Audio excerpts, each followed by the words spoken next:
ಪಟ್ಟಣ ಇದ್ದಾಗ 4 ಕಡೆ ಗ್ರಾಮ ದೇವತೆಗಳನ್ನು ಪ್ರತಿಷ್ಠಾಪನೆ ಮಾಡಿದ್ರು. ಅದು ಕಾಲ ಕಾಲಕ್ಕೆ ಮರೆತೋಗ್ಬಿಟ್ಟಿದ್ದಾರೆ ಜನ. ಯಾಕಂದ್ರೆ ಒಂದು ಜನರೇಷನ್ ಗ್ಯಾಪ್ ಆಗ್ತದೆ. ಈಗಿನ ಜನರೇಷನ್ಗೆ ಗ್ರಾಮ ದೇವತೆಗಳ ದೇವಸ್ಥಾನ ಎಲ್ಲೆಲ್ಲಿರ್ತಂತ ಗೊತ್ತೇ ಇಲ್ಲ. ಒಂದು ಈ ದೇವಸ್ಥಾನ ಇತ್ತು, ಸಂತೆ ಮೈದಾನದಲ್ಲಿ ಸಪ್ಲಮ್ಮ ದೇವಸ್ಥಾನ ಒಂದಿತ್ತು, ಮತ್ತೆ ಈಗ ದೇವರಾಜ್ ಭವನ ಹತ್ರ ಸಪ್ಲಮ್ಮ ದೇವಸ್ಥಾನ ಇತ್ತು, ಮತ್ತೆ ದರ್ಗಾ ಹತ್ರ ಒಂದು ಗೊತ್ತಮ್ಮ ದೇವಸ್ಥಾನ ಇತ್ತು, ಮತ್ತೆ ನರಸಿಂಹಸ್ವಾಮಿ ಗುಡಿ ಹತ್ರ ಒಂದು ಗೊತ್ತಮ್ಮ ದೇವಸ್ಥಾನ.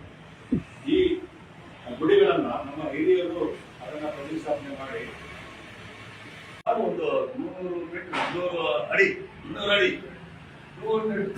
2 ದಿವಸ ಎಲ್ಲ ರಾತ್ರಿ ಎಲ್ಲ ನಿಂದೆ ಮಾಡಿದೆ. ಅವರು ಅಡ್ಡ ಹಾಕೊಂಡು ಯಾರು ಗಾಡಿ ಬಂದ್ಬಿಟ್ಟು ಏನೋ ಅಥವಾ ನಾಯಿಗಳು ಹೇಳ್ಬಿಟ್ಟು ಸರದಿಯಾಗಿ ರಾತ್ರಿ ಎಲ್ಲ